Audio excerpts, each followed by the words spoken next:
Hi everyone, my name is Hezron Springer, and today we'll be learning and starting a new series called Improv Tips, and the first one will be called Friction Notes. What are friction notes? Friction notes are notes that create friction between the chords that you have in your chord progression.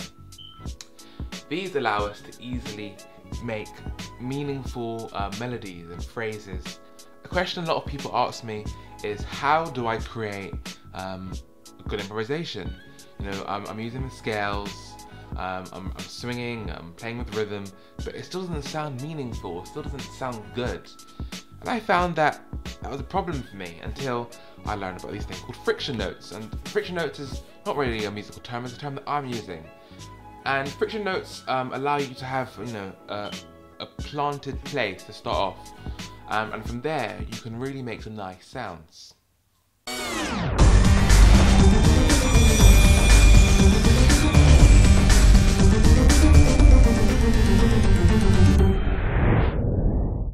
Before we even start, guys, go on YouTube and download this.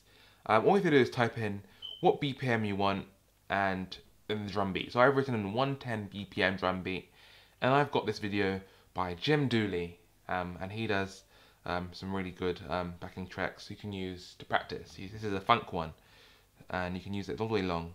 Definitely give him a comment and say thank you for his amazing work, because this is the tool that I've used for years now. So thank you a lot, Jim Dooley.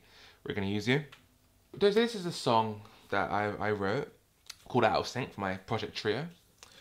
I think this is a really good place to start off from. So we've got F major 7.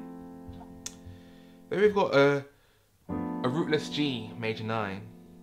Going on to a E minor 7, and then a rootless A major. Alright, so I've now started to think about the friction notes, and let me show you one friction note. So if I play this chord with, let's say, a B, do you hear that? It's a bit of friction. And generally the notes that have friction are the notes that aren't part of the chord. So that would make the F, if I add a B into there, it'd make it into a F major 11. Okay? Another chord that has friction, with this chord is E flat. Okay? So let's make a meaningful phrase out of E flat. So have a look at this. So we're going to use this chord. This is basically a C major mode.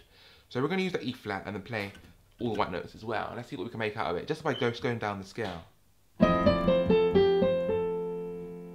Does that sound nice?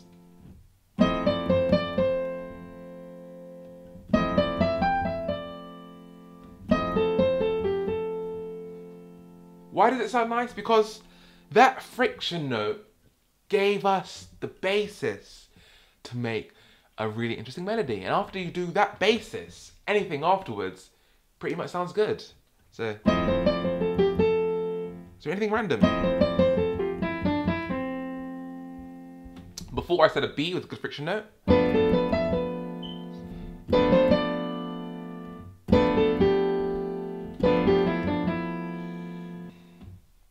Okay, then after that, in the scale, we've got E minor. The good friction note for this is B.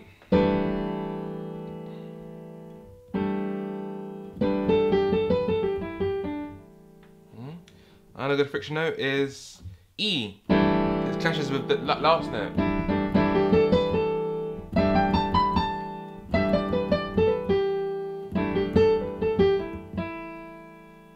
Well, A flat works nice. And then finally we've got A chords. B clashes well with this.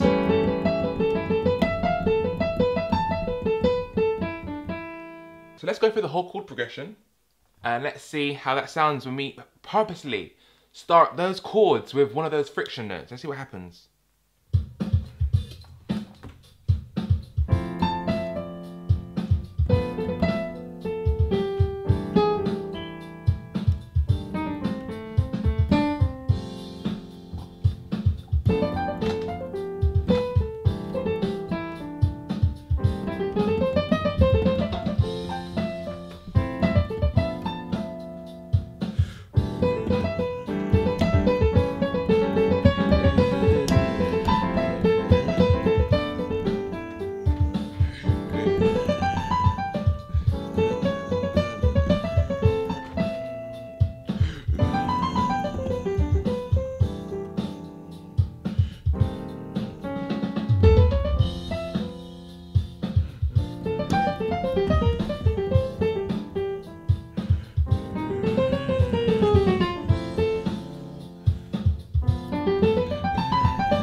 Okay, so mentally, the way I'm thinking is that I have to, whatever phrases that I'm playing, I'm going to end back on one of those friction notes. And once you start thinking about that, you're going to make some really, really nice flavours.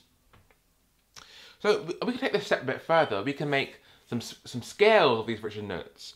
And that's probably what you saw me doing. So friction note for F major would be D.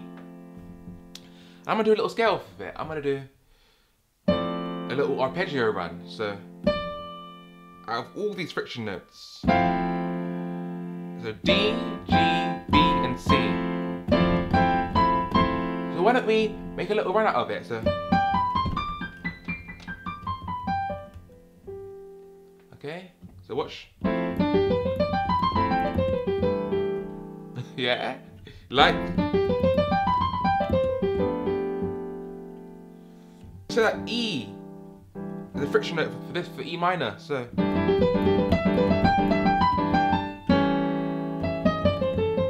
So why not play your E arpeggio?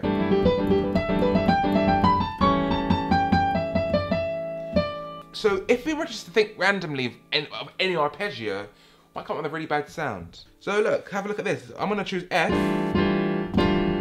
which is an ugly friction note, and when I do the arpeggio of it, it sounds disgusting, right? So by already knowing the friction notes, I can already pick out and choose the good notes, and therefore the good arpeggios and good scales and good runs I can use just by working out those friction notes, okay? So the question is now, how do I work out those friction notes, Hezron? Yeah, you're saying to use the friction notes, but how do I work them out? The only way is to work them out is by using your ear. Over a course of weeks, months, days, years, tens of years, the more you play, the more you're gonna work out what these friction notes are on the fly. So the best thing to do is just play and keep improvising. And when improvising, remember the notes that work well with the chord. So I'm remembering that the B works well with that one. I'm remembering that the B works well for this one, for the A works well for this one. And then the A flat works well for this one. And the B works well for this one. I have a whole layer. Every time I go to each chord, I have maybe 3 or 4 or 5 friction notes that I know and I'm going to choose from to make some good melodies. And that all happens on the fly. So I'm playing E, G. So I'm going to play the chord progression now. Before I even hit the chord, I would have already worked out the friction note I want to play. So let's do it together.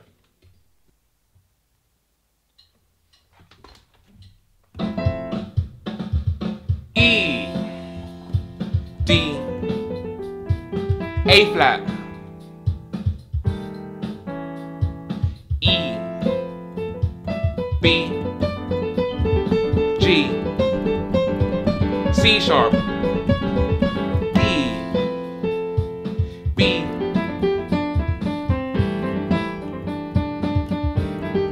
C sharp, D, E, A, C sharp,